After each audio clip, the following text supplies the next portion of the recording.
ॐ भूर्भुवः स्वः तत्सवितुर्वरेण्यं भर्गो देवस्य धीमहि धियो यो नः प्रचोदयात् ॐ शान्ति शान्ति शान्ति. This video I am going to make on paths to self-realization. Namaskar, my dear friends. Namaskar.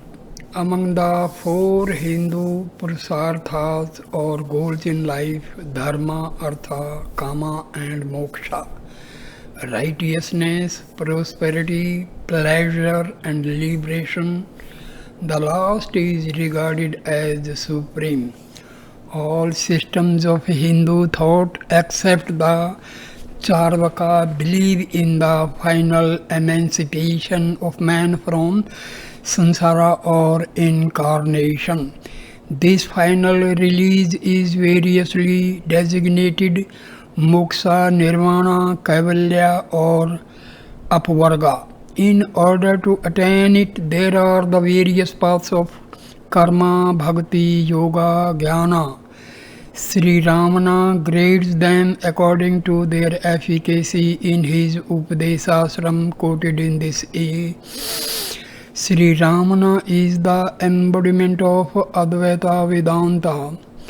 He was not an academic philosopher and did not like expounding theory, but he had the wisdom that comes from direct experience of reality.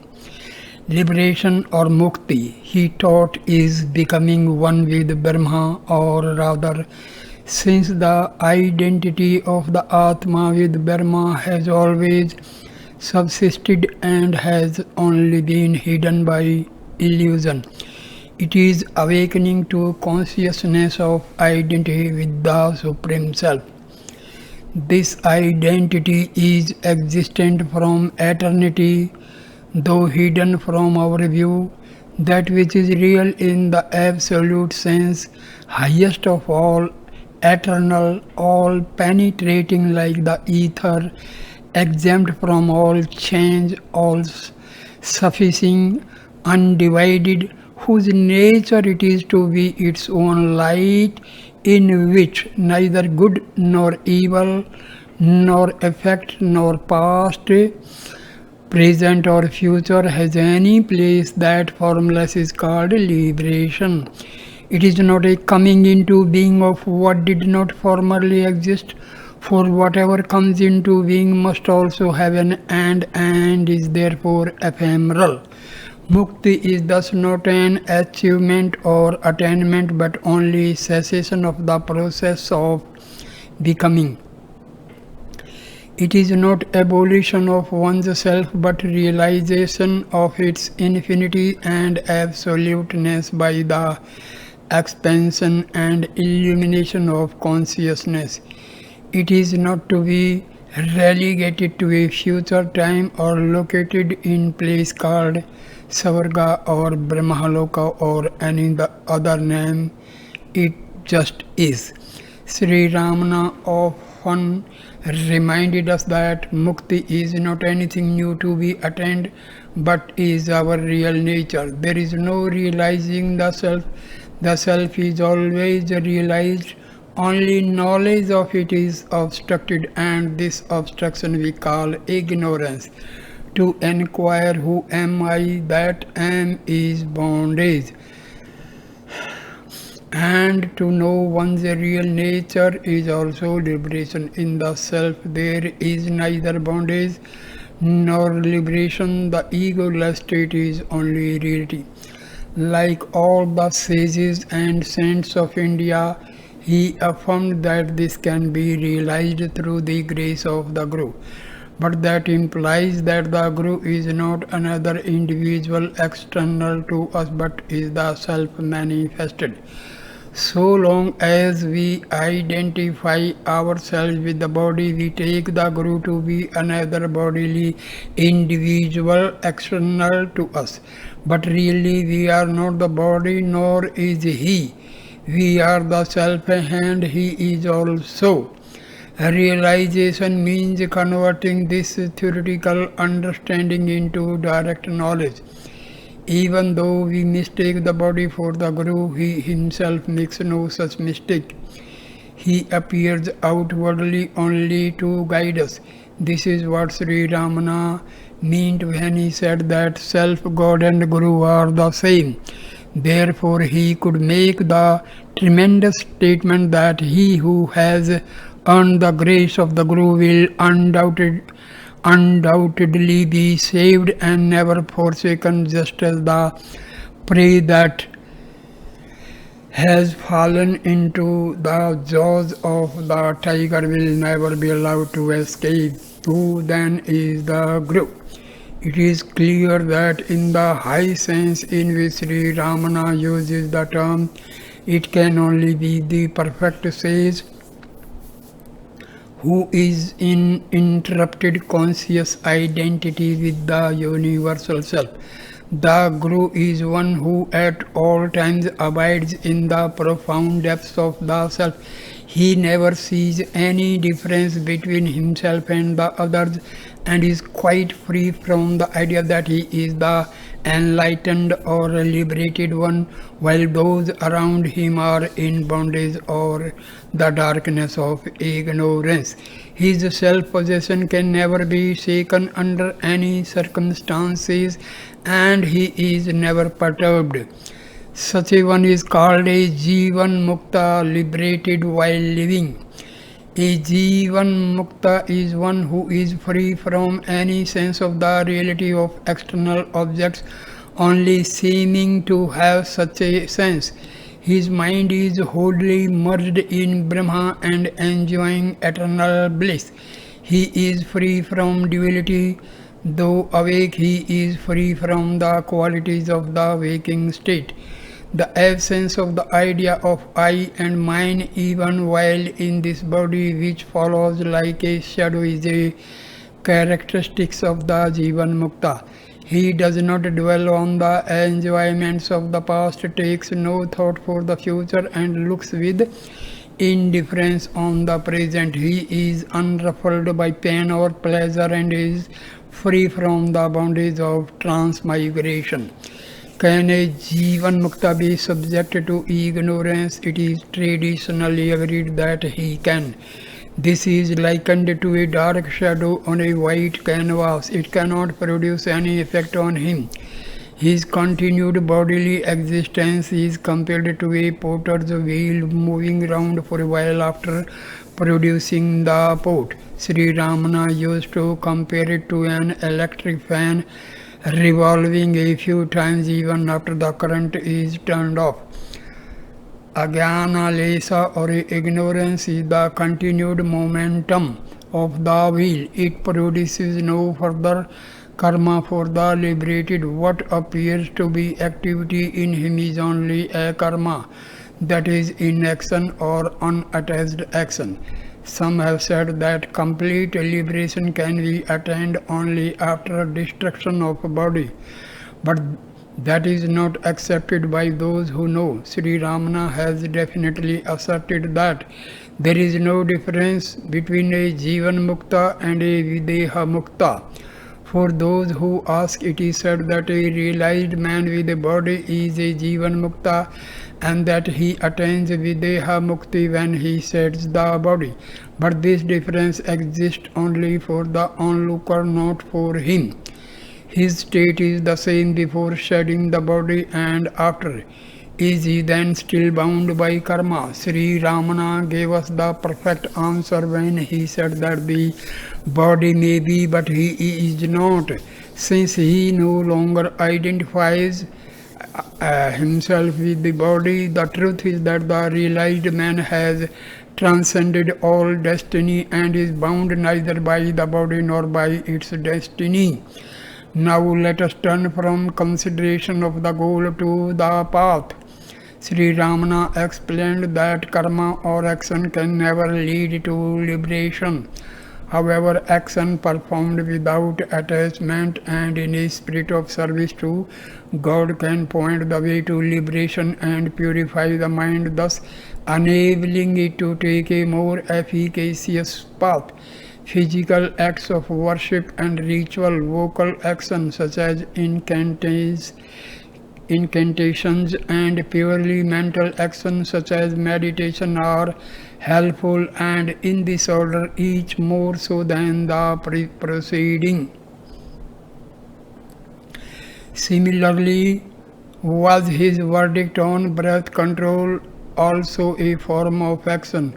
The practice of breath control is merely helpful in subduing the mind but cannot bring about its final extinction. In fact, he taught that breath control is not an independent technique but only an approach towards mind control. Breath control is a help in controlling the mind and is advised for such as find they cannot control the mind without some such aid. For those who can control the mind and concentrate, it is not necessary.